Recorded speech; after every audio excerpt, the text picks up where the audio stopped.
มกปลาซิวน้ำมาไปเลยเอาน้ำมาสิมกปลาซิวเป็นมกปลาซิวเห็นปะปลาซิวไปสอนมาเนาะสอนอยู่กลางนาปลาซิวน้ำขนสิมกขนาบบ่เท่าเฮ็ดขนาบบ่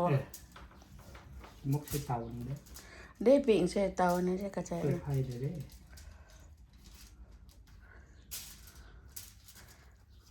แซ่บๆเด้อพ่อแม่พี่น้องมันกินน้ำกันบ่ทันได้แซ่บก็แซ่บๆค่ะแซ่บใส่ยังแหน่ผักขะแยงบ่ได้ใส่บ่นี่โอ้ยังดื่มเอาปะมาใส่ผักขะแยงนะเดี๋ยวมกปลานี่บ่ใส่ผักขะแยงบ่เป็นกินได้อยู่ในหั่นบ่ย่างบ่เบิดกันตากแห้งแล้วก็ไว้ตู้เย็นบ่เป็นอยู่นี่ก็อยู่นอกติในนอกนี่เท่าใดทงตากแดดเดียวพี่น้องตากก็ยบๆแล้วก็เอาใส่ถุงเข้ามาล้างก็ได้จากตากเพราะว่าเอามาใส่นี่เฮาสิบ่ได้ล้างเด้แค่ยุ่งๆนี่เนาะเอาไว้ในถุงไว้ใส่ผักแซ่บเด้อพ่อแม่พี่น้องหอมนี่ปลาซิวแต่แซ่บอ่ะไปเจน่าเช้าซื้อทงเท่าไหร่นี่จักลืมนะนี่ทงมันใส่แต่ทงนี่ราคาบ่อยู่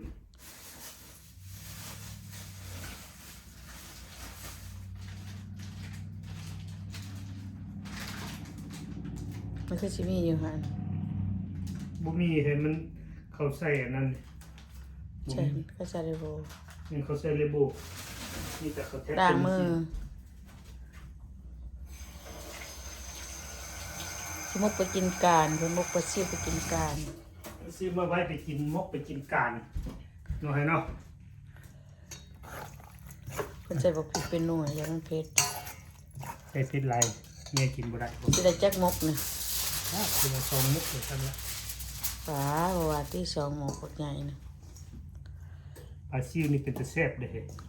ปลาซิวดอกขาวสวยอยู่นี่ซื้อมาเฮ็ดส้มปลาน้อยเจ้าว่าคักเด้โอ้ยคือบ่จองดิเนาะคือบ่เงียงใส่เนาะ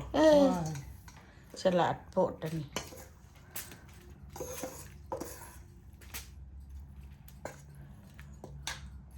2มุกบ่เฮ้ยสมมุติบ่ใหญ่โพดบ่ก็แบ่งเอาเลย2มุกซะน้ำมันเนี่ยมกปลาไปกินการเอาน้ำมาใส่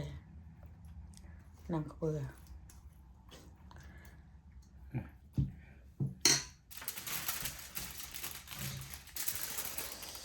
เห็ดกินนี่ตะตูนี่ละเห็ดนะขน่อยว่าคอยละเห็ดดอกพี่น้องเราเห็ดแต่ก็แล้วบอกเป็นไห้เราเห็ดแต่แล้วอยากเห็ดเราไม่ใครให้เห็ดดอกเราเห็ดคือปลาโทรมาเนาะมีแต่ระเบ้าเฮ็ดกินตัวไปยังหายข่อยตัวน่ะจะให้ระเบ้าเฮ็ดกินปันกินด้วยเขาไม่ได้บอกไปเห็ดได้เขาว่าป่าเจ้าเราบ่ว่ากันเนาะพ่อแม่พี่น้องท่านไผท่านเฮ็ดมันเป็นหนังดอกไปกินไปสิไปทาตะปูเรียวเขาไว้นะเอาอยากกินหมักใบได้เลยใส่บนหันแดงไปตองนะ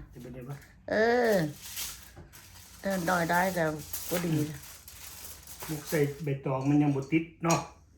เป็นเขาใส่เจลเหลี่ยมติดได้พ่อแม่พี่น้องมุกนี่พันน้อยมุกนี่พันใหญ่มอนี่แบ่งบ่ทอกันเว้ย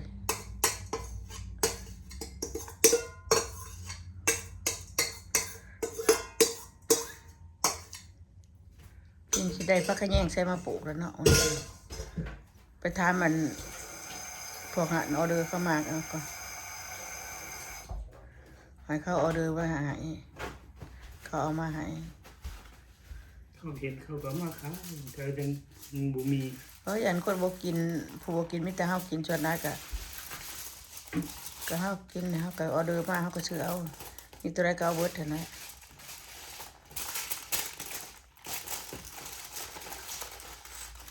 ไม่ต้องก็ซื้อมาแต่หา$6พี่น้องเพื่อว่ามาเกาะเอาไว้ตู้เย็นเพื่อไว้ใบตองดิบๆได้บัดนี้ครับก็ไว้ใส่ตู้เย็นไว้เอามันอยู่ว่าจังซั่นน่ะก็เอาเจเหลืองเวอร์ได้ก็บ่สุกซะล่ะ เวอร์นี่มันได้ใบเคยใหม่เลยเย้ มุกใหญ่ๆเลยพี่น้องตั้ง2มุกพอดี พอดีเลย เอาไว้ไอ้ตองทงกับไปตากมันนี่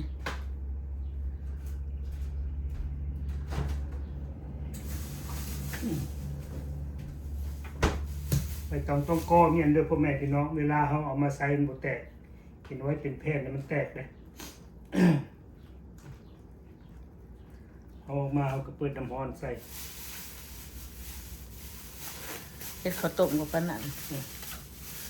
ชื่อ$6นี่ชื่อแถวข้าวต้มช่องเถื่อแล้วเนาะ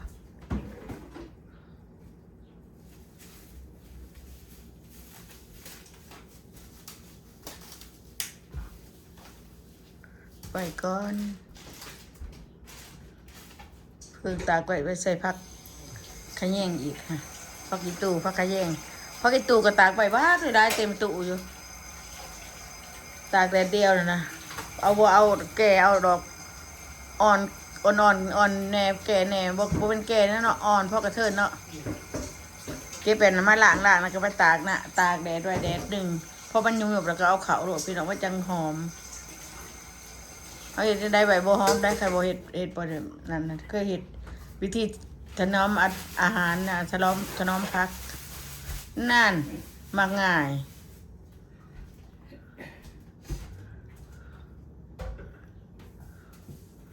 ทงก็บอกเก็บไว้บ่เก็บไว้ล้างแล้วก็ตากไว้นอกพุ่นบ่เก็บใส่ผักใส่บักสะดอกสะดีฮะทงใส่ผักขะแยงซื่อๆ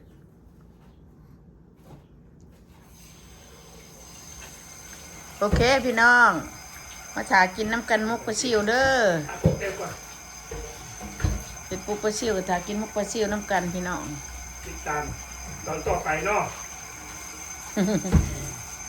ติดตามตอนต่อไป มากินน้ำกันทันแน่เว้ย โอเคเด้อพ่อแม่พี่น้องอยู่ดีมีแห้งสุขุสุคน บายเนาะบายพี่น้อง